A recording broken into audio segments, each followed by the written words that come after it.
Here's how Michael Heiser helpfully explains this point about Genesis 10. What's the context of the nations in Genesis 1 through 11? What's the context of the world? And the answer is Genesis 10, the Table of Nations. We have 70 nations there. They're all Eastern Mediterranean, again, from the south, like in Africa, all the way up, to what we would call the Caucasus now. And so some people will argue that is the context for the flood. That is the landmass that was affected by the flood. That is a region. It is not an entire globe. Or maybe that's the closest location to the ark where the families began, and civilization spreads out from a singular point, because that's the bottleneck of civilization, that it spreads out afterwards. And as you go through time, later on, you'll have mentions of other countries later on as it spreads out further, which makes perfect sense. This is such a strange reading to say that the flood is local, because in the years mentioned in Genesis 10, they hadn't covered the entire earth yet. And so this view says it makes sense then, since the people who lived in Canaan, from whence these giant clans came, where'd they live? They lived in these places described in Genesis 10. Okay, the Amorites, the Hittites from Anatolia, the Hurrians also from Anatolia. Again, you have Mesopotamia. You have the Aegean, the sea peoples. They're all in this region. And so their idea is, again, if you take option number 2, is like, look, there was a flood here, and we've got the Nephilim issue. I mean, the Greeks know about this with the Titan story. The Hittites write about this. The Mesopotamians write about this with the Apkallu. Okay, they all know about that there was a great flood, and this flood was a regional, local event, and not every person and not every one of these guys was killed. You had some survive, and they become the progenitors of the Nephilim later. This is the theory I think I was talking about in the introduction, or earlier on in the video. This weird, like, God doesn't know how to describe killing everybody on the face of the earth, everybody who's affected by sin, with the exception of the 8 remnant, that everybody in whose nostrils are the breath of life. Like, you have to. The Nephilim problem is interesting. It's fascinating to deal with. It's a whole different video to talk about that, but this is that the theory that this guy's describing is an outright denial of what Scripture says, of humanity being purged as a result of sin through the flood. It does not fit with the text. It is contrary to the text that we get during the days of Moses and Joshua. So one of the issues there that he's addressing is this possibility of the Nephilim surviving. I'd love to do another video on who are the Nephilim. That's a fascinating question. A lot of people are It's a great question. I love the question. And there's so much confusion about it, and it's so much fun to talk about. I think the Bible Project did a video when they were like, yeah, the Nephilim are like the children of angels or demons or something like that, and they end up being the gods of the local societies, which supposes all kinds of crazy things about aliens, angels being able to reproduce with humans and like demigods and stuff like that. It is some crazy, fascinating theories out there about Nephilim, and I unfortunately don't think it's that complicated. I think it's sons and daughters of believers and unbelievers. Yeah, interested in that. But the point for now is just that these people or figures, whoever they are listed in Genesis 6 right before the flood. And then they seem to come up later in Numbers 13 when the Hebrew spies bring this report. Now, unless this language is referring to people who aren't biologically related to the Nephilim of Genesis 6, which is possible, but seems less likely, then a lot of people would see in this further support that the flood wasn't absolutely universal. I don't put a lot of weight on that myself. I'm kind of uncertain about the Nephilim issue, but I mention it in case it's of interest to others. What I think is pretty decisive is the local sphere of reference and awareness reflected in Genesis 10. So if I understand correctly from what he's saying, he's not saying that God failed to kill off every creature in whose nostrils were the breath of life, but rather that the concept of Nephilim, and in fact the language of Nephilim, the word itself is confusing. There's a couple of words that only appear just in random places in the Bible, and we don't have reference to them elsewhere. Like it says they were men of renown, great men and stuff like that. Does it mean that they're big, they're powerful, they're strong, they're famous, they're charismatic? I don't know. There's a couple of very fascinating theories about it, and it'd be interesting to see. I'd love to see a video that he puts out, kind of dealing with all the text and various theories that deal with it. But yeah, I agree with him. I don't think the idea that you have humanity, some of humanity, survive the flood by not being on the ark, that just undercuts so much of this conveyed in Scripture. And again, here, the driving goal is simply, what is the meaning of the text? What is the text trying to do? It sets the agenda. How the text uses language should be. Yes, this is my point. What in the text leads you to your conclusion? Not what conclusion do you have that the text can allow for if you read it in a certain special way, but what in the text leads to your conclusion. Our concern, and we have to adjust to it rather than drag it into our concerns. Yes. And sometimes we bring a lot onto the text. We have to remember this is an ancient document. So it used language that reflected, the fact that the Scripture is as not every one of my viewers believes this, but as a follower of Christ, I believe the Scripture is the Word of God. I really believe it is God's communication down to the little details. And I have a high view of Scripture because I think Christ himself did. But a high view of Scripture doesn't mean that the Bible doesn't use ordinary language. It's not like people are going to speak really technically and formally just because God is speaking through them. Actually, the Bible uses a lot of ordinary idiom. And I think the Bible's doing that here in Genesis 6 through 8. A final consideration for that is that within the text of Genesis 6 through 9, there are times where it's awkward to take kol eretz as all of planet Earth. And so to make this point, I thought this video from the YouTube channel Inspiring Philosophy made this point better than I could, so I'll show his little clip here. Then he sent forth a dove from him to see if the waters had subsided from the face of the ground. But the dove found no place to set her foot, and she returned to him to the ark, for the waters were still on the face of the whole earth. Well, wait a minute, I thought verse 5 said the tops of the mountains were seen. But in verse 9, it says the waters were still on the face of the whole earth.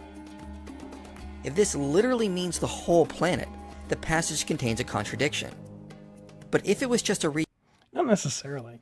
I mean, if you're describing geography and you're saying it's like the word sea level. That isn't necessarily where the ocean is. It's just a measurement of height. You do have the mountains being described differently from the face of the entire Earth. So if your face is, let's say, the general flat plane of your face, and your nose sticks out further than that, yeah, it's not a contradiction. It's actually not too difficult to understand that you have certain projections of the Earth. But specifically, the text does talk about the waters even covering those mountains. So if you have the entire Earth, the face of the entire Earth, as the general sea level, flat plain, non-mountainous areas, and you have the additional mountains beyond that, there is no contradiction. But the text does say that not only the face of the Earth was covered with water, but also the protrusions from the face of the Earth, which would be the mountains, was also covered with water. So again, this still seems to indicate a worldwide event, not just in terms of horizontal, but also in terms of the highest points were also covered by water. regional flood, and verse 9 is talking about how the waters had not receded from the region, which was the entirety of the flood, the passage makes more sense. The waters had not receded from the whole land, which was originally flooded, but the mountains in the distance were still seen. This also makes sense with something that is said after this, where it says, the waters were dried off the earth.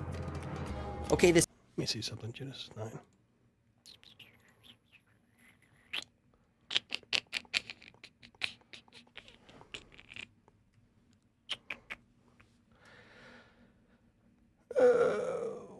What was he quoting? What is that? I thought verse 5 said the tops of the mountains were seen. Oh, Genesis 8, okay.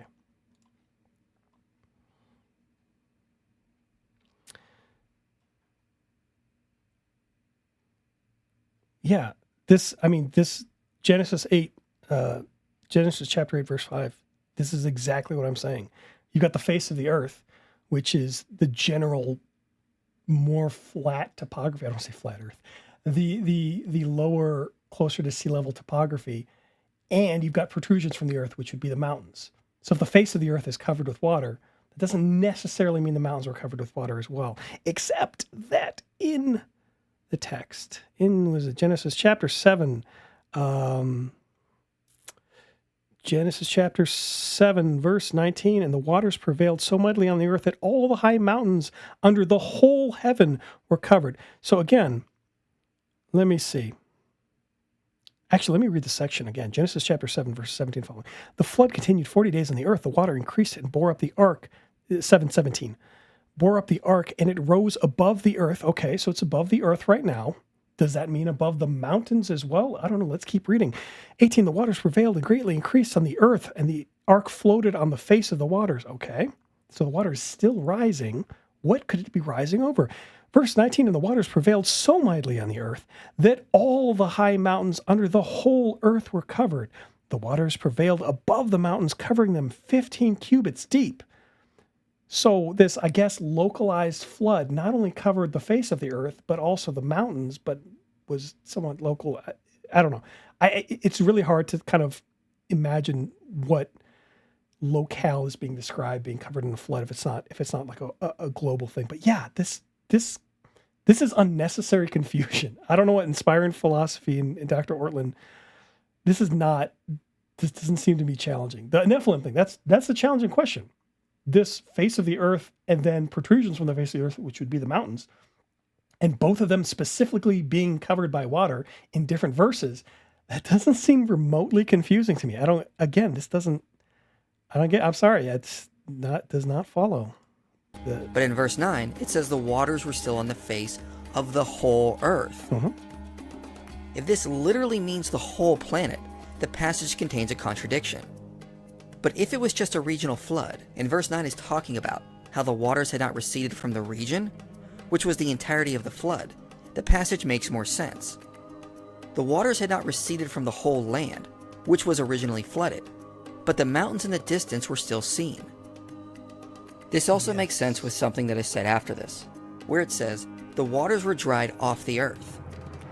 Okay, this obviously doesn't refer to the whole earth, because we still have massive oceans. But it would make sense if it refers to the regional area, and that the waters receded from that region. Or if it refers to the distinction that God made between the waters, when he divides the land from the water or whatever, basically the water was no longer covering the stuff that God wanted to be dry, which could apply to the entire earth. There's no reason you have to shrink this down to a locale. I mean, if you're just talking about height, you can say, God lowered the sea level back to where he wanted it, where the land was still present. This is like intentionally having the most confusing understanding of the text to come up with. I don't know. This just seems so I don't want to say it seems pointless.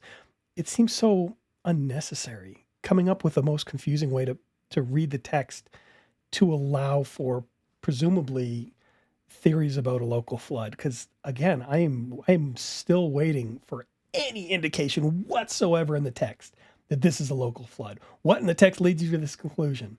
This is just, well, maybe if we squint and don't understand the text, then we can allows for this conclusion that we already believe. What in the text leads you to the conclusion? Come on, guys. I'm banging my head against the wall here. Not the whole earth. So the point is simply that interpreting kol eretz consistently, meaning all the planet, everywhere there's nothing but water that you can see, leads to some difficulties in reading the text. It seems.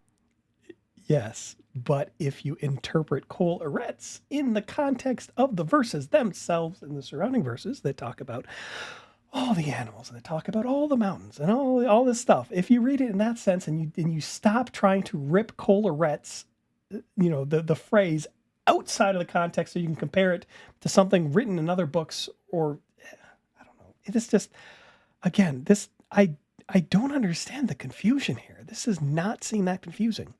Seems better to allow this language to be more flexible and less exacting and more having reference to human perception and the ordinary way that this is a really, really dangerous hermeneutic.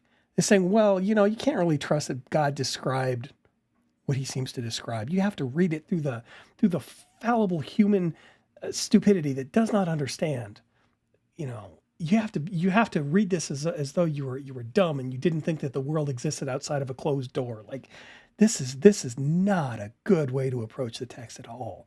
Now, granted, there are times in the text where you're like, okay, well, there's additional meaning or specific meaning that would be had to a specific group at a specific time, but this is not a good principle to just like say, well, I don't know. I feel like I'm repeating myself here. We even tend to talk today sometimes.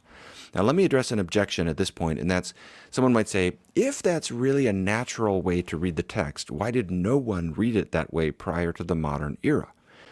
Doesn't that show that? Is he him saying this? I'm primed for him to like quote Augustine and be like, here's Augustine's like crazy theory of like, this is what it actually meant. And like, not based on any text whatsoever. Augustine just being like, you know, it would be wild if this text actually meant this other thing. Like he did that with creation, where he's like, here's these examples of people reading the text in like the wildest possible like variations.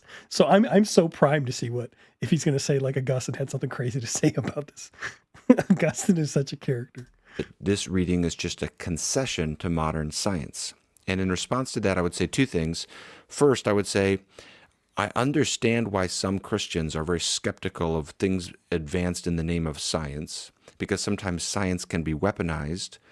But I also think it's wrong to adopt a totally skeptical posture towards science. I think that's unhelpful. I think we should seek to harmonize general and special revelation, and that means there's no way around the hard task of trying to distinguish between good scientific claims and bad scientific claims. And I don't think it's helpful to have a posture of just total skepticism toward that task. Now, I've gone into that a little bit more in my response to Ken Ham, the second video, responding to him on creation. So I won't really dwell on that point here. I'll just make a more basic point. There do seem to be pre-modern exegetes who interpret the flood as local. It's less common, but you can find that. A lot of times they're just not thinking in our same categories today in the pre-modern era. But one example would be Josephus, who is a Jewish historian, probably the foremost ancient Jewish historian. And he is not known for having wild and fanciful interpretations of the Hebrew Bible. He's often quite literal and conservative in his reading of the Hebrew Bible, but he references the others who are afraid to come down from the mountains after the flood and who then follow the example of Noah's sons in repopulating the plains. So Noah's sons are the first ones who come down and then they follow their example. It sounds like he's just assuming there were other survivors, and that's how this passage in Josephus is often taken.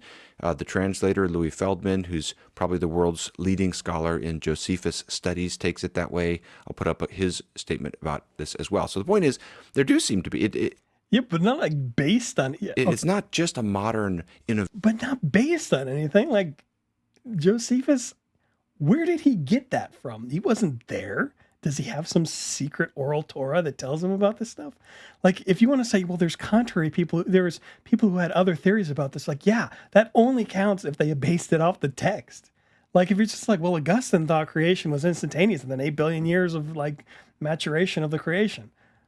But like, based on what? Did he just like come up with that out of thin air? I don't know. Honestly, I don't know where he came up with that theory. I've never seen it presented. What in the text leads you to a conclusion? What led to Josephus's conclusion? I would love to know what source you think is like you're like, well, Josephus had a different idea too. Like, okay. And Bill Maher thinks that it's a children's story and it's all stupid. So there's lots of people who have different theories about what happened in Genesis and the flood story, or if it never happened at all. But if none of these things are based off of the text, none of these things are based off of any sort of reliable sources, who cares? Who cares if some pagan is like, well, actually it was Tiamat and not, it's like, frankly, I don't care what you believe, pagan. If you're just like coming up with like random theories you pulled out of nowhere, that's not compelling to say that, there were other... What I would love to see is there were other faithful Christians throughout history who read the text in this way and who looked at these verses, and this is why they came to the conclusion that I have today. That would be somewhat compelling. That would be at least, useful. Josephus had this wild idea. I was like, good for him. Good for Josephus. Okay. Okay. Like, that doesn't actually contribute anything. That doesn't there's nothing, unless you believe the same thing as Josephus, there's nothing that makes that more I don't know, more reliable way of reading the text, I guess. Innovation. Like so many of these things, and I made the same point with Augustine on other matters of Genesis. I mean, it is kind of an innovation, though. Like, depending on why you believe it, do you believe that this is a localized flood because, just like Josephus, you believe there's other people? Previously in the video, it seemed to be that you didn't believe that there were other people who survived outside of the flood region. So it would be an innovation in that case, because you would be coming to a new conclusion, or at least, I mean, even Josephus doesn't even be saying a local flood. Just somehow there's people who survived on a mountain.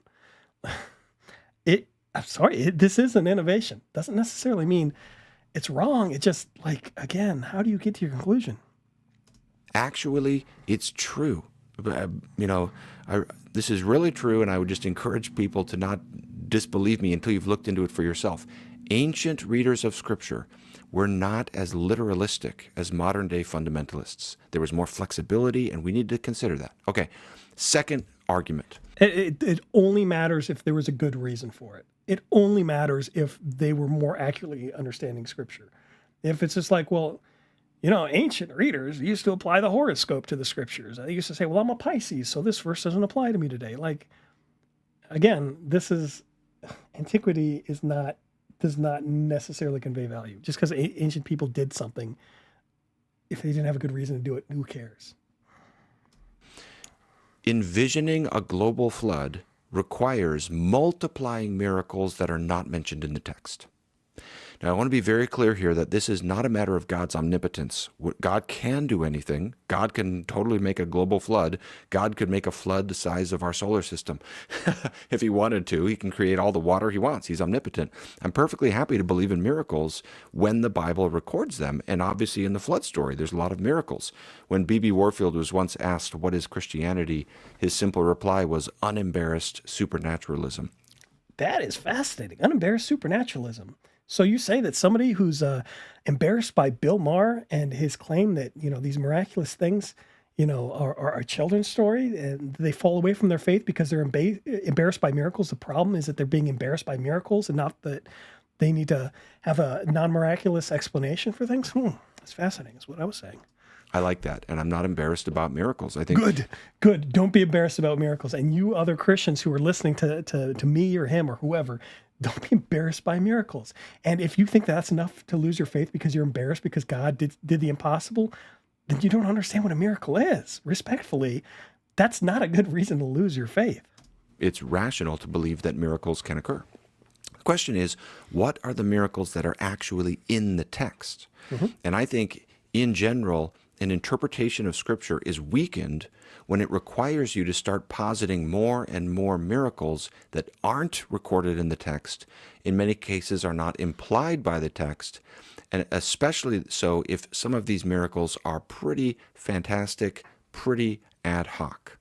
Okay, another way to state this concern is to say, often an appeal will be made for a global flood on the basis of a natural reading. We're told this is just the natural way to read the text.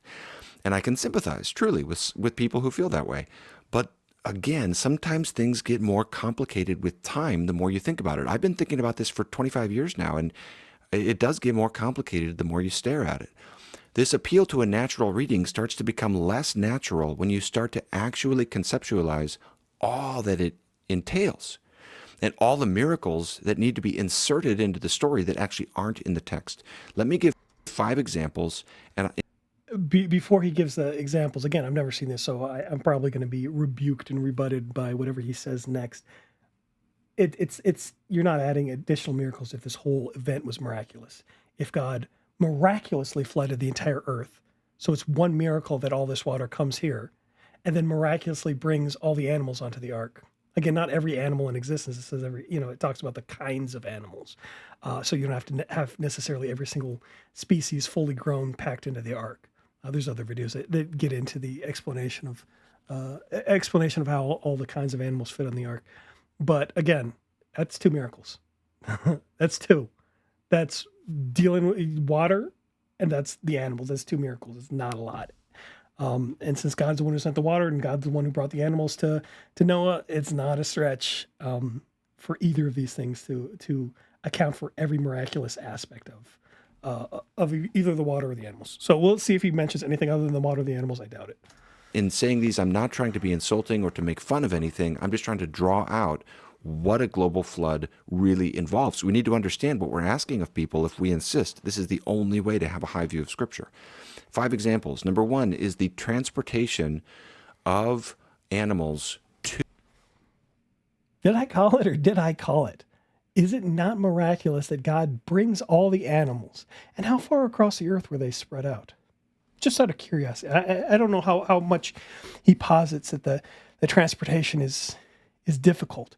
But if God wants to bring animals to people, is that really an issue? Is it a complicated miracle for him to do exactly what it said in the text that he brought the animals? That he brought the animals to Noah? Like, why is the distance a complicating factor for God? To the ark and then back afterwards from all around the globe. Genesis 6:20 says that 2 of every sort of animal shall come into you. But it says nothing about a kind of miraculous transportation from their original. Why does it have to? God brought the animals one way or the other. Who cares how he did it? I mean, who cares about the details of the miracles?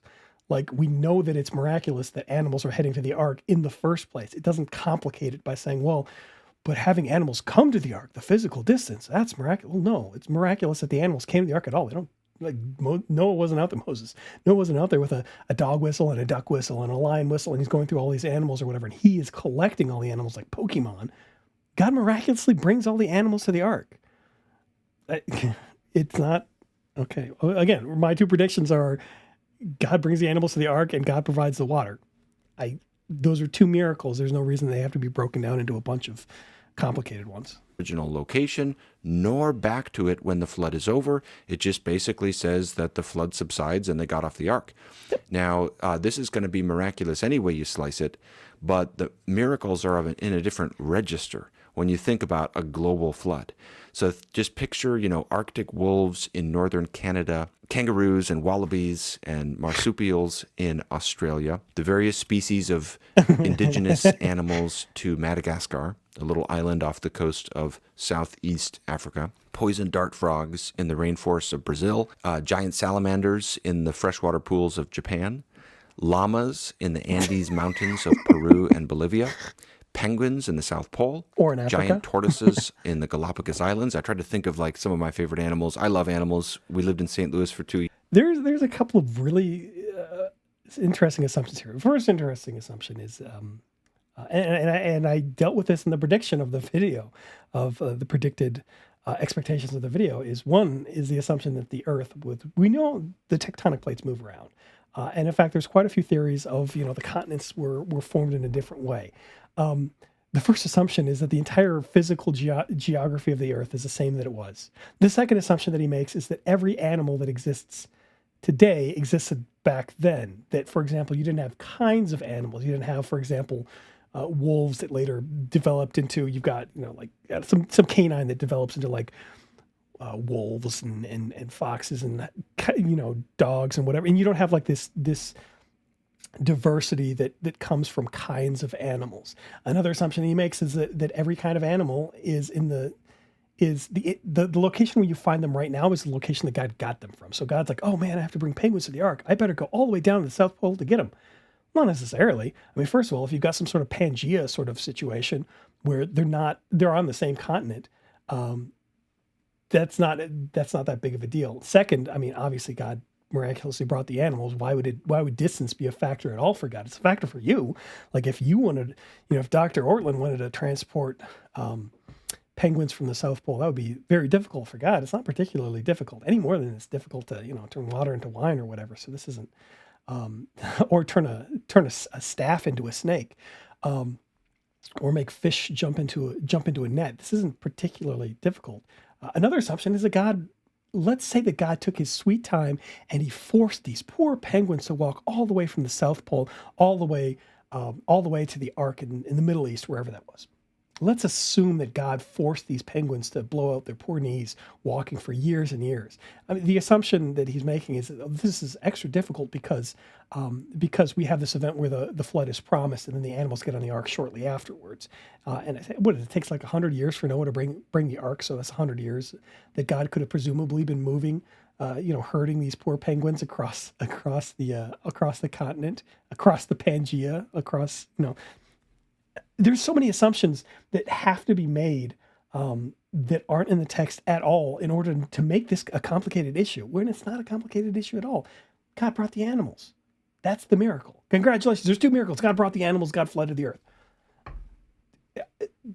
Trying to, put your assumptions, say, well, this doesn't fit into my basket of assumptions. Therefore, it's a more complicated, more difficult miracle than is stated. Well, that's a you problem. That's not a text problem. Years. They have a great free zoo. We'd go to the zoo all the time. I find animals fascinating. And so, so I like to get specific with this, not trying to poke fun at this, but trying to put it out there as a legitimate curiosity to ask, how did this happen? How did they all get to the ark? How did they all return to their respective territories? It says he sent them out on the earth. It doesn't say that he necessarily put them back in the exact location afterwards. So again, this is adding assumptions to the text to make it more complicated. How did they cross oceans to get there in some cases? How did they survive?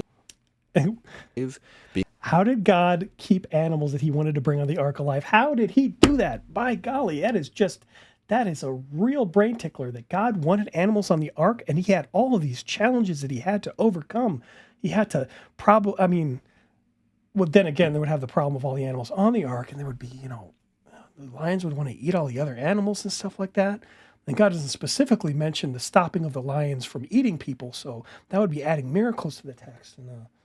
Or this is all covered under God brought the animals to the ark. That's one of the 2 miracles. The animals in the water. I don't know, maybe there's another miracle I'm missing out here. The miracle of them staying alive. But included in God brings the animals to the ark, again, this is fracturing a single miracle into a bunch of little ones and saying, look, it's too complicated. It couldn't have happened. It has to have a natural explanation. It does not follow. It is non sequitur. It does not follow. Being so out of their ordinary environment.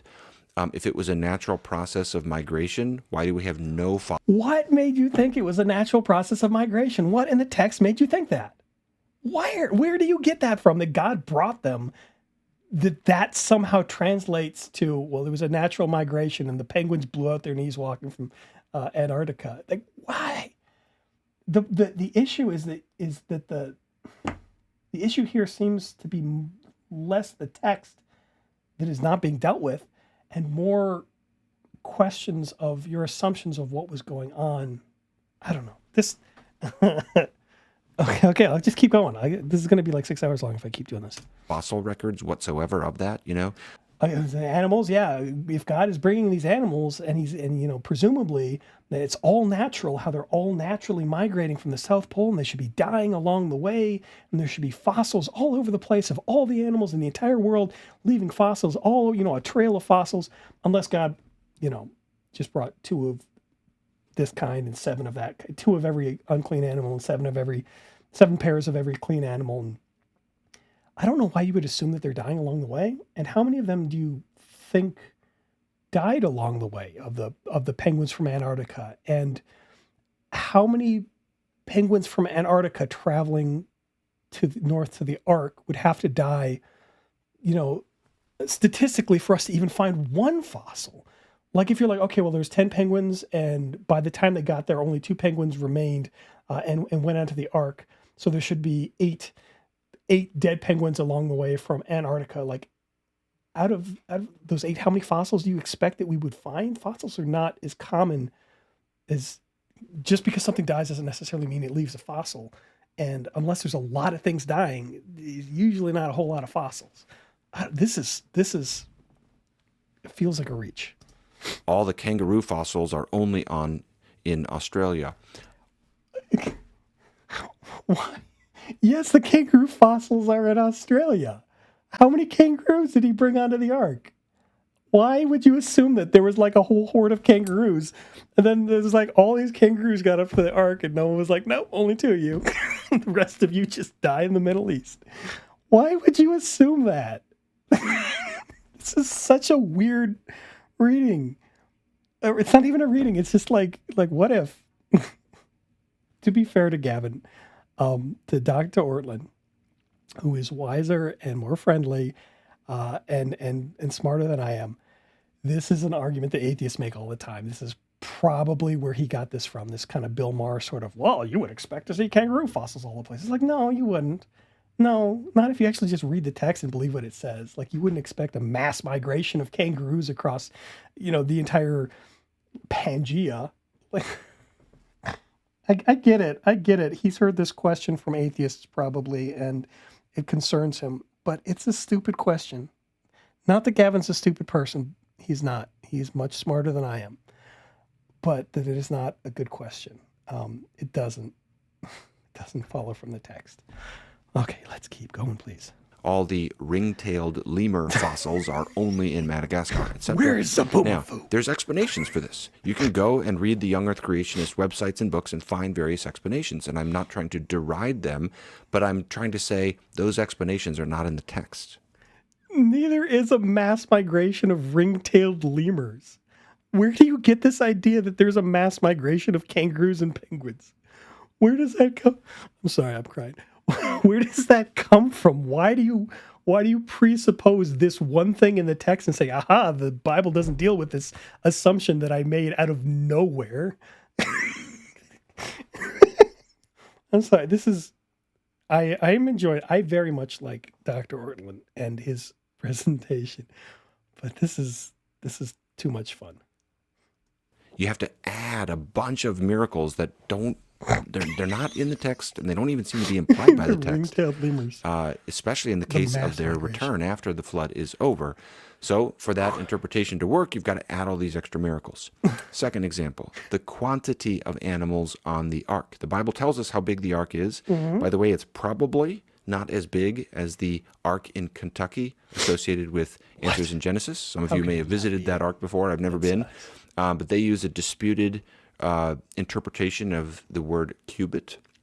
Typically, that's taken to be around 18 inches. Even the classic young Earth creationist text, the Genesis flood, defines a cubit as 17.5 inches. But to build the ark in Kentucky, they defined it as a little more than 20 inches, if I understand correctly. So that makes it 510 feet long.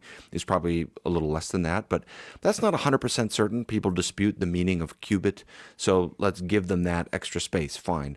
It's still a lot to fit all the animals of the world into the ark. And so, Except that's not what the text says. The text never says that every single animal fit in there. You also don't have to assume that it's all fully grown. There's another video out there. I think this was put out by, I don't remember, back when I was watching the Reformed Calvinist stuff, Wretched TV or whatever. It's called Noah's Ark Debunk. In fact, you know what? Let me look it up. Because this is a really quick. Here we go. So there's this video that I saw on on this Reformed Calvinist thing talking about Noah's Ark and the sizes and stuff like that. And that there's this misconception that people get from not reading the text close enough that assumes that every single animal is not only fully grown, but every single species is present on the ark rather than the kinds of animals. And I'm a little shocked that Gavin fell for that because it's not unclear in the text, but it is a common enough misconception. So I'm gonna steal content from this guy's video, Wretched Radio, wretched.tv if you want to see it. Lots of people say there's no way that 2 of every known species in the world could fit onto Noah's Ark. You know what? We agree. But the truth of the matter is that the Bible doesn't claim that's what happened. So if we really want to get to the truth of it, we're going to need to see what the Bible really says about all this and then ask 3 questions. How many animals are we really talking about? How big were they? And how big was the ark? We answer those, we're closer to understanding the truth. Make sense? Good. So how many animals are we really talking about here? Well, let's jump back to move forward, shall we? Let's take a peek at day 5 of Creation Week and do a plain reading of Genesis 1 verse 21. And God created great whales and every living creature that moveth, which the waters brought forth abundantly after their kind, and every winged fowl after his kind. Jump ahead to Genesis 1:25, day 6, the same day man and woman were created, and here's what we get. And God made the beast of the earth after his kind, the cattle after their kind, and everything that creepeth upon the earth after his kind. So there you have a very clear account of the land and sea creatures created by God according to their kinds. Now, take a look at the phrase, according to their kind. What does it mean? Is it the same as species? I don't think so. It's possible that it's closer to what we call family families in the typical biology class today, with some exceptions. Keep in mind that species is a man-made definition anyway. Confused? Let me explain. Let's take the dog kind, for example. We'll call the female dog taken on the ark Bingo, because that's the name of my first dog. Okay, from Bingo and her mate, you can get the various species of coyote, wolf, and even domestic dogs like the border collie, Great Dane, poodle, and so on. You get it? The different species we have now could have easily been generated after the flood from the information already present within the parent kind. So kind isn't the same as species at all. And a plain reading of the Bible teaches that Noah only had to take the representatives of the different kinds of land-dwelling, air-breathing animals. You don't believe me? Take a look for yourself. Genesis 6:20, of the birds after their kind, of animals after their kind, and of every creeping thing of the earth after its kind. 2 of every kind will come to you to keep them alive. That's as clear as it gets, folks. Simple instructions of what to take and what not to take. And in case we need further understanding of what God meant, he clarifies by telling us what died outside the ark. Genesis 7:22, and in whose nostrils was the breath of the spirit of life, all that was on the dry land died. Okay, so he's not talking about any sea creatures being on the ark, not the tiniest seahorse or the largest whale, because the last time I checked, they weren't swimming around on dry land. He's also not talking about plant life or single-celled organisms or bacteria. No, only things that have the breath of life in its nostrils and are on dry land. That's great, you say, but how many original kinds of land-dwelling, air-breathing creatures are on the ark?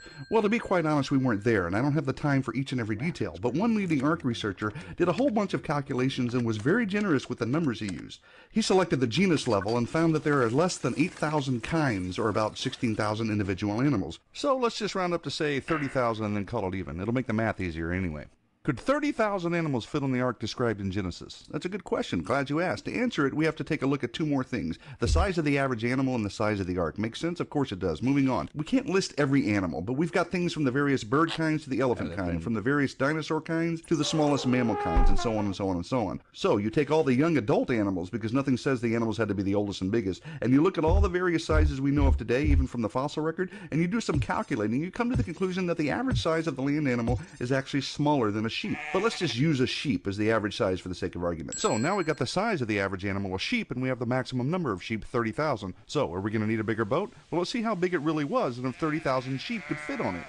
Back to the Bible. Genesis 6:15. The length of the ark shall be 300 cubits, its width 50 cubits, and its height 30 cubits. Genesis 6:16. You shall make a window for the ark, and you shall finish it to a cubit from above, and set the door of the ark in its side. You shall make it with lower, second, and third decks. Using what's known as the small cubit, that makes the ark approximately 450 feet long, 75 feet wide, and about 45 feet high, with 3 decks, a door, and a window. So this ain't no canoe or a bathtub boat with giraffe heads poking out of it. This is a huge seaworthy vessel. The total available floor space on the ark would have been over 100,000 square feet. The total cubic volume would have been 1,518,000 cubic feet, which is about the capacity of 522 railroad stock cars. So we're getting down to the nitty-gritty here, folks. How many sheep can fit into 522 stock cars? Well, just so happens I know the answer. The average double-deck railroad stock car can fit about 240 sheep. Now that's a lot of wool. So 522 stock cars holding 240 sheep-sized animals each gives us the hefty total of 125,280 sheep-sized creatures that could have fit onto the ark. Remember, we only needed to fit 30,000 on it, and 30,000 is almost 2 times the already generous estimate of animals necessary to represent all the species we see today. So it's easy to see that with more realistic numbers, there was plenty of room for cages, food, and even fresh water for the duration of the year-long stay that these animals had to be on the ark. And you know what? Ark researchers have studied this too, and I'll let you look that up. So there you have it. Simple reading of scripture, simple math, basic science. This fallible claim against the Bible is debunked. There we go. So that was a video. I saw it back in the day. I enjoy that video. So yeah, I don't think, I think that some of this might stem from a misunderstanding of the text that Dr. Ortland has, with confusion of kinds and species and like what exactly does that mean, and a bunch of assumptions about how many different kinds of animals there are now versus how many different kinds of animals there were back then. So I'll let him continue. The way this breaks down is people have to talk through, how do you define the biblical word kind? Older young earth creationists will talk, it'll be like 30,000 total animals, something like that, including all the pairs. More recently, though, they bring the number way down. So Answers in Genesis and some other young earth creationist ministries will have just a couple thousand animals sometime. And the way they're able to do that is by defining the word kind very broadly. So one article at Answers in Genesis uses the word kind as similar to the word family in our modern taxonomy of animals. So that's an even broad, the word family in modern classification of animals is even broader than the term species. Even certainly broader than species, even broader than the word genus. I'll put this up. You can see in the yellow on the picture I'm putting up. This would mean there's like one dog animal or one cat animal. So basically what this results in is extremely rapid evolution after the flood. Lightning speed evolution. Well, not in the sense that one might understand evolution. Evolution is often described as the adding of genetic code, genetic peculiarities. Whereas in something like this, like a canine, you would actually be saying, well, the genetic code is already there, but it's pared down. This would be like selective breeding or something like that. So if you've got, people today intentionally, I'm sure God can do it a lot better and a lot faster. People today can intentionally breed specific kinds of dogs that you would say didn't exist 100 years ago or something like that. It doesn't actually take that long, but I mean, especially if God's involved in this. But let's keep going. Evolution. A little more than 4,000 years ago, you have just two animals of the cat kind. And then today you have the dozens of species and all the different genuses that descend from just those two animals. Lions and tigers and cheetahs and jaguars and panthers and leopards and lynxes and bobcats and pumas and wildcats and all the way down to domestic cats. They all come in less than 5,000 years from two animals on the ark. Same with the horse family or kind. You get zebras and donkeys and all the different kinds of horses from those two animals in less than 5,000 years.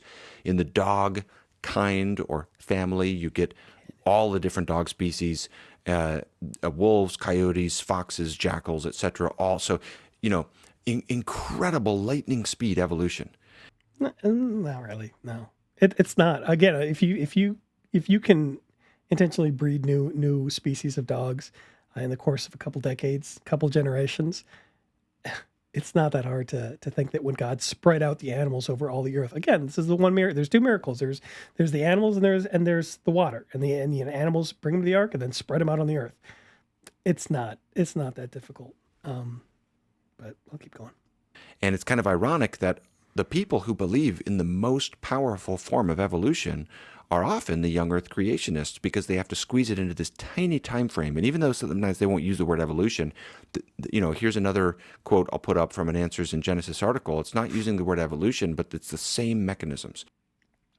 The reason the term evolution is usually avoided here is because there's two completely different processes that are often conflated under that term to try to take the imaginary one and bolster it by the evidence for the actual one. So the actual form of real evolution is when you have an abundance of kind of genetic code, and as a result of this genetic code, you breed different strains. You have all the code is already there, and only portions of the code are transmitted on to different groups, versus the imaginary form of evolution, in which case you've got genetic code, and new genetic code, new functional beneficial genetic code just develops, and you have things that were never previously present in the genetic structure all of a sudden coming out of nowhere, where you have like a single-celled organism, an amoeba, turns into a complex like jaguar or something like that, versus something where you've got a canine that gives birth to a bunch of different litter, and those litters each give birth to different litters of their own, and some of them end up being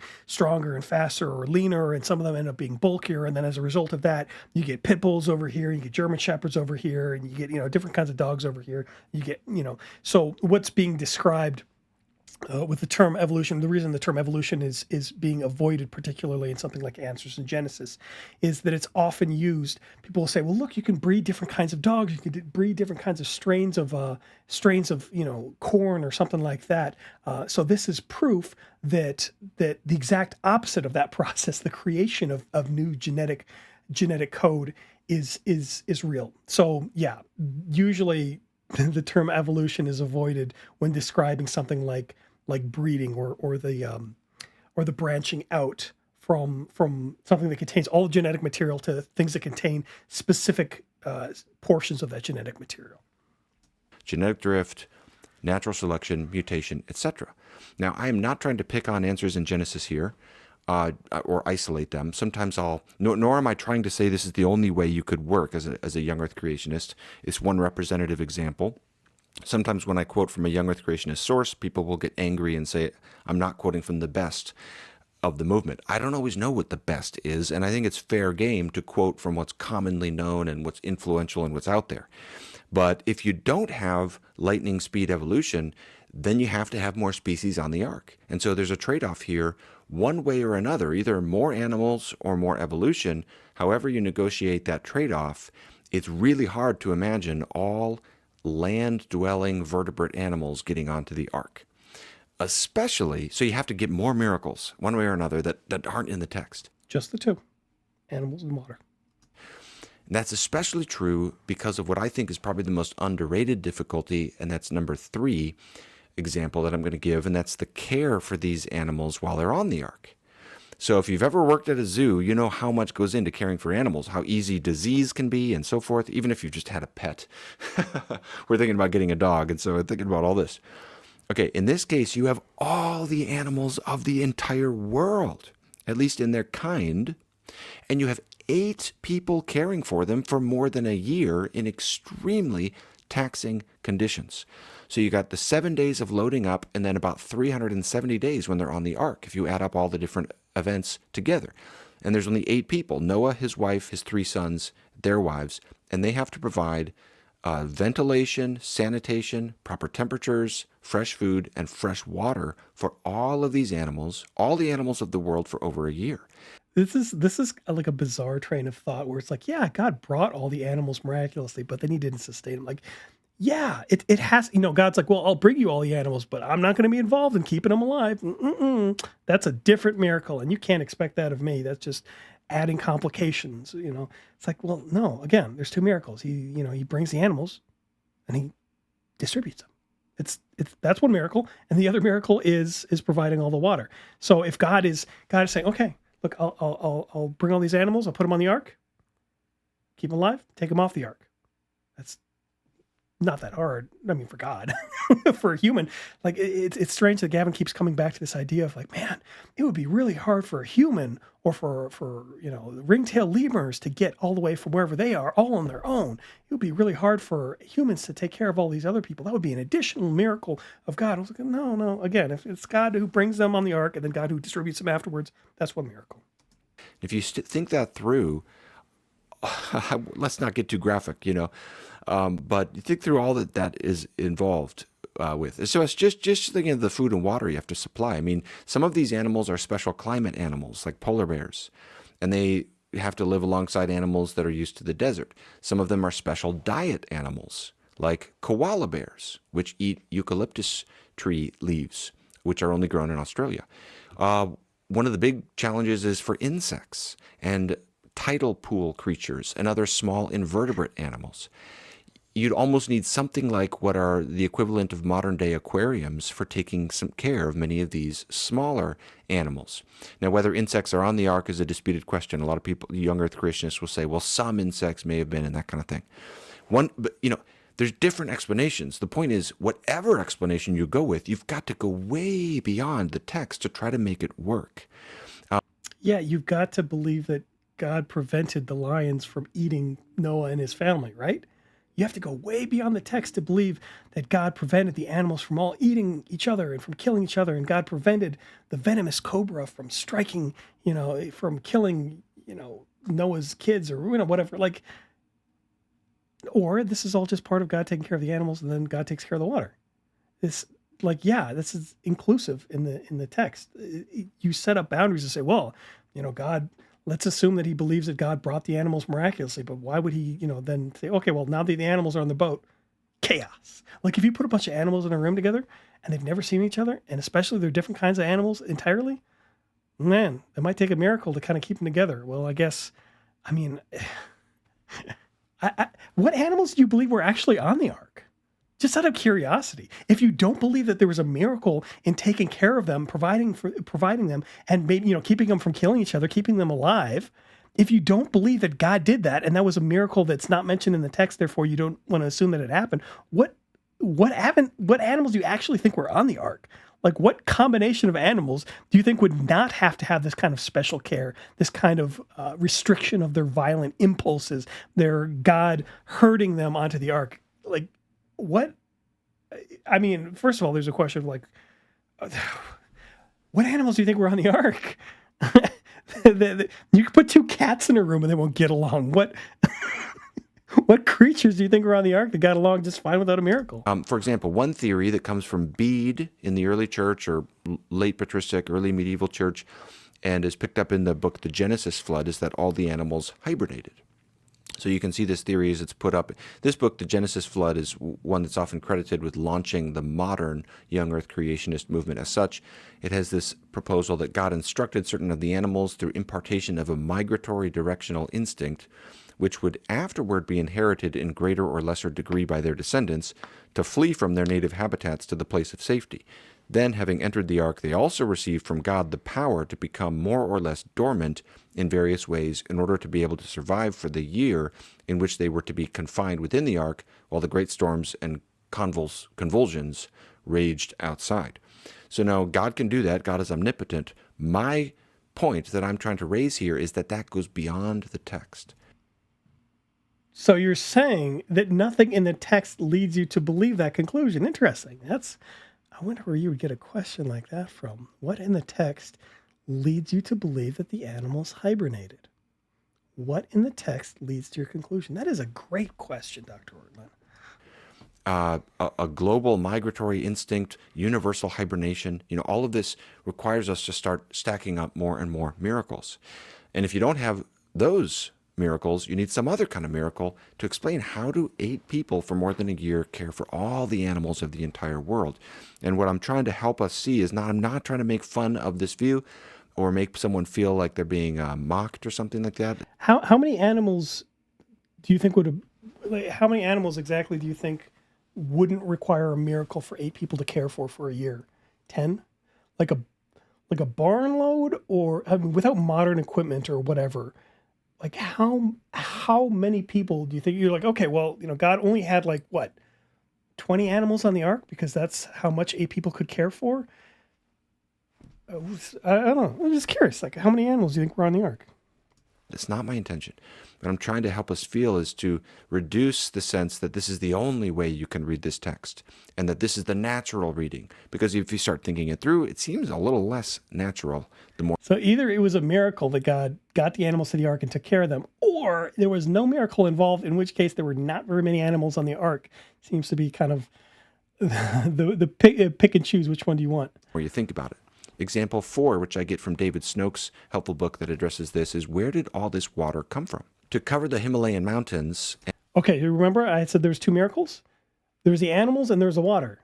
And now before this, obviously I talked about the antediluvian climate maybe being different, the firmament being a watery thing potentially, underground vaults of water, all of these things I've heard people kind of use to explain where did the water come from. That's a good question. Where did the water come from? Well, where did all water come from? Really, it's from God. But, again, 2 miracles, the water and the animals. So is there anything that would make God making all this water come difficult? And all the mountains of the world, the Andes Mountains, the Rocky Mountains, you'd need water that would go about 6 miles above sea level. We just don't have that quantity of water simply does not exist. So you'd either have a miraculous creation and destruction of additional water, or you'd have the extremely rapid formation of mountains in connection with the flood or soon thereafter, so that Mount Everest is just a few thousand years old. I've heard people explain, again, like these underground vaults of water, and again, the firmament and the water in the atmosphere, that all the water still exists, and then it's all underground somewhere, that it's really hard to know what's really deep down within the earth, because we can only dig, we can only explore so far down. It's really difficult to go down a certain amount. Now, again, could that be an explanation that there's a whole bunch of water under the crust of the earth somewhere? Yeah, maybe. I don't know. I haven't been down there. It's no less miraculous if God made the water come out of the earth and then put it back down into the center of the earth. It'd be no less miraculous if God was multiplied bread and fish. If he multiplied water and then got rid of it afterwards. I don't know. That doesn't sound like a particularly difficult stretch. Again, 2 miracles. And the animals and the water. So far, we've gotten to miracle number 2. So this would mean this kind of global cataclysmic reshaping of geology to create these deep basins in the ocean, to drain the water into, and to shoot up these mountains super fast basically immediately. Now, that's possible, but again, it's just going beyond the text. All the text credits for ending the flood is a wind that God sends to make the waters subside. Fifth example would be how do plants and trees survive? What about water animals? If you mix, I read a lot of the different theories about how the fish and water animals can survive when you mix freshwater and saltwater, and there's all kinds of interesting theories about that. Another question you have to explain is how did trees and plants and then insects come in with this as well? How did they all survive? One of the theories that's referenced in the Genesis flood book is the idea of floating vegetation rafts, and some people say that the insects could have been on those. So, again, I'm not trying to say that's the only proposal, but that's one idea. Well, I haven't read that book, but there's no indication in the text that that's what happened. In fact, there's no indication at all in the text of how God takes care of any of the plant life, really. There's apparently a living olive tree by the time the dove gets sent out.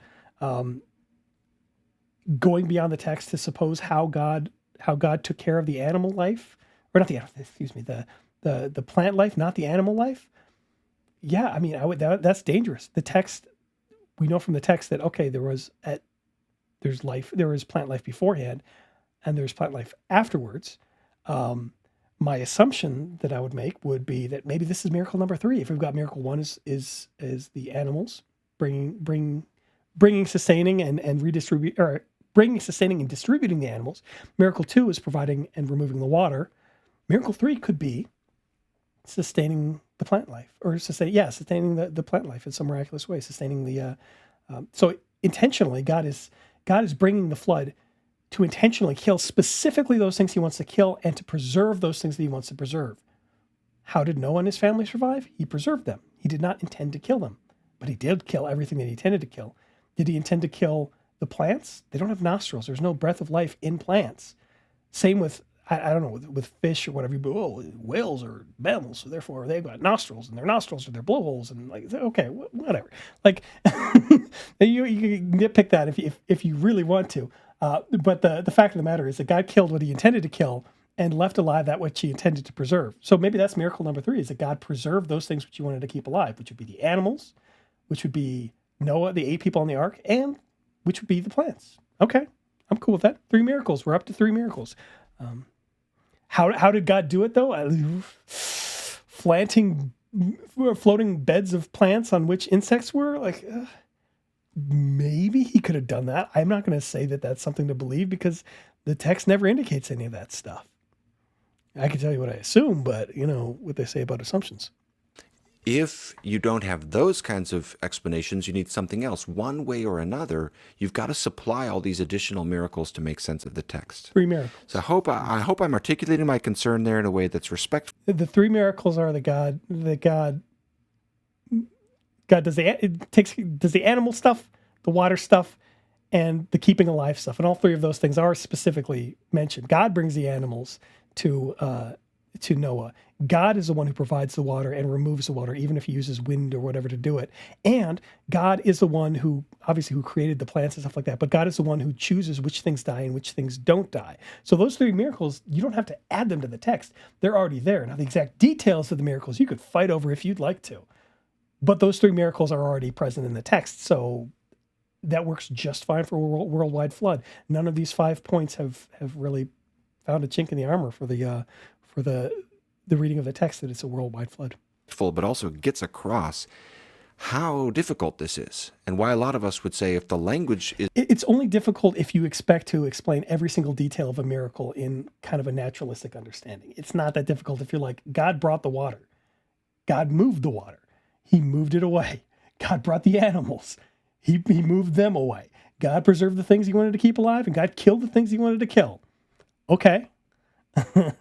There's lots of miracles in the Bible where God doesn't give details, where the angel of death goes and kills. Well, you're going to have to assume there's another detail. What if the angel of death is breaking into in Egypt, he's breaking down doors, or, people close their windows and stuff. You have to assume extra miracles. No. God says he does stuff in miracles and then doesn't necessarily give us all the details of how he does it. This is no different. Can be permissibly and responsibly used for a local reference. That seems like it makes a lot more sense. Not really. Okay. No. Now, There's nothing in the text that says local. There's nothing in the text that indicates local. And if you have a local flood, you still have all these problems. You still have, how did the animals get to the ark? Well, you're supposing a miracle to keep the animals alive in the ark. Because if you've ever seen a bunny rabbit, running through the open plains that get swooped up by hawks, you have to assume a miracle for the people to take care of the however many animals you assume are on the ark, 40, 30, 20, 100. You have to assume a miracle and God preventing them from killing each other. And they may have different climates and stuff. Well, I mean, I suppose if they're all living locally, they won't have those different climates, excuse me. But you don't actually sidestep the need for miracles unless you think that there's like some natural explanation of all the water just flooded a local area. And that's just kind of like a natural thing that happens and God directed it to happen this one time. Like you still have the same problem with the three miracles you have to account for: the water, the animals, and the preserving of life. to be clear, if it's a local flood, it's still miraculous. Yep. The transportation of the animals, the sending of water, God's communication with Noah, all of that requires God's meticulous involvement, his intervention, and so forth. Right. So this means that it is no less likely that it's a worldwide flood than a local flood, because the miracles are still required for both of them. But the point is that the kinds of miracles associated with a local flood seem to fit better with the transportation of the animals, the size of the ark, the number of people involved, the amount of time involved. It sounds like he's saying instead the types of miracles would be less impressive. The types of miracles required for God to move animals within a local area to the ark versus the type of miracle, the magnitude of miracle required for God to move animals from another continent to the ark. That's just a distinction of magnitude, which again, we know for God is not a problem. This is a human problem of, well, I believe that God could make the universe. I just don't think he could do it in 6 days. I believe that God could flood an area. God could bring water. God could bring animals. I just don't believe he could do it from another continent. I just don't believe he could do the whole water. There's no reason to make that distinction and say, well, God can lift a 1,000-pound boulder, but he can't lift a 10,000-pound boulder because bigger miracle is more challenging, and therefore it's more likely that God did a small. There's no reason that a smaller miracle is more likely. None whatsoever. And there's nothing in the text that indicates a local flood. So there's no reason to believe that that's what happened, etc.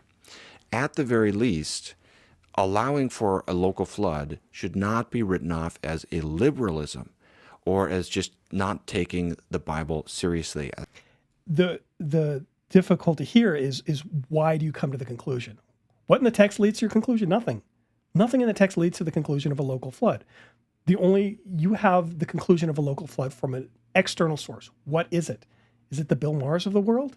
Is it the liberalization of the higher criticism of the Bible where they try to remove all the miracles?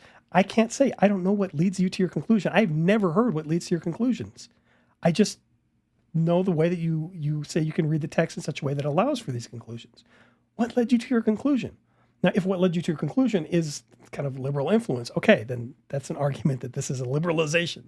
But yeah, I agree here. It isn't necessarily a liberalization of the Bible, but it's not a good reading of the Bible as far as I can tell. It's not letting the Bible dictate the truth of history. It's letting these other factors, whatever they might be, liberal or otherwise, dictate what you believe happened historically, and then trying to find a way to read the Bible that allows for that. As so often happens. For me personally, just to speak personally, I'm not just a total theology nerd I love theology, but I think about these things at a pastoral and personal level. I've been through my time of working through, how do I think this through? I know a lot of others have as well. For me personally, adhering to a local flood as what I think is much more likely is my best effort to submit to the text and what I think it's intending to convey. Where in the text does it say local flood? Where in the text does it indicate local flood? What leads you to your conclusion from the text? And if it's not in the text, where is your source for this belief of a local flood you feel that the text has to conform to somehow? In its own context. Reading the Bible responsibly and well as an ancient document that is true, but using ancient language and an ancient sphere of reference. Okay, consider, if you think I'm off base, I'll really listen to what you have to say, because I've made an appeal that you listen to my case, and it's the least I can do to listen to your response in return. So I will promise to do that, and hopefully as we talk about this and work through this, it won't detract from our larger mission as the people of Christ. All right, thanks for watching, everybody. God bless. Let me know what you think in the comments. Don't forget to like, subscribe, all that stuff. Take care. He's a great guy, isn't he? I like Gavin Ortland. I like Dr. I keep calling him Gavin as if, we're on a first name basis. I think he knows I exist, maybe. But Dr. Ortland, I don't mean it as a disrespect when I say Gavin instead of Dr. I just used to having conversations with people about, hey, did you see what Gavin posted or whatever? Well, I'm not that familiar with him that I should be calling him by his first name. But I do appreciate that he does stuff like this. This is some very valuable stuff. I think it's worth having a conversation about, and I think it's worth sitting through the entirety of what he has to say about this. I fully recommend subscribing to the Truth Unites channel. It's got better content, better, more well researched than my stuff. It's a shame he's not Lutheran, because I think then he would get everything right. But it's fantastic. Thank you so much, Dr. Ortland, for putting this together, and for anybody who's still listening at this mark, please listen to the stuff he has to say. But with all teachers, listen not necessarily with an open mind, but with an open Bible. Where does the text lead you to your conclusion? This is a question that I want you to ask. Anytime somebody brings up a theological concept, where does the text lead you to that conclusion? Somebody starts talking about the Trinity. Where does the text lead you to the conclusion that, say, for example, the Holy Spirit proceeds from the Father and from the Son? Where does the text lead you to the conclusion that, double predestination, that the body and blood are actually present, that transubstantiation, whatever the question is, whatever the theological concept is, where does the text lead to that conclusion? You should expect, maybe not every single thing is explicitly stated in the text, but you should be able to come to correct conclusions from reading the text. And if somebody's got a theological concept and it's not from the text, where does it come from? There is truth that is discoverable outside of the Bible, outside of Scripture, of course. But how can you evaluate a claim if you don't know the source of that claim? And this is something that's really good to get back to a lot. In any case, this was a lot of fun. Specifically to you, God bless you. Thank you for all of the stuff that you do. God bless you to everybody, and take care.